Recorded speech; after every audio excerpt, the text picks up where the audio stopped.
Kepolisian daerah Gorontalo menggelar sholat Idul Fitri 1443 Hijriah di Masjid Az-Zikra Polda Gorontalo, Senin, 2 Mei 2022, pukul 7 waktu Indonesia Tengah. Dengan tidak mengurangi makna dari hakikat sholat Id tersebut, seluruh jamaah masjid diwajibkan mematuhi prokes yang telah ditetapkan sebelumnya.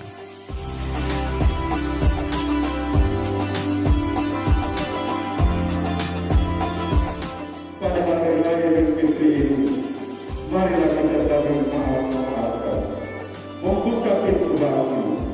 Betapapun beratnya menerima dan memaafkan kesalahan orang lain, namun perasaan ini harus kita buang jauh-jauh.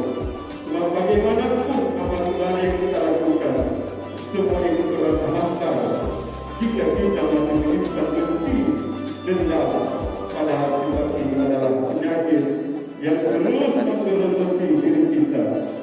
Sebab pada hari kiamat nanti, semua ibadah seseorang yang menjauh dari maaf itu akan dihadiahkan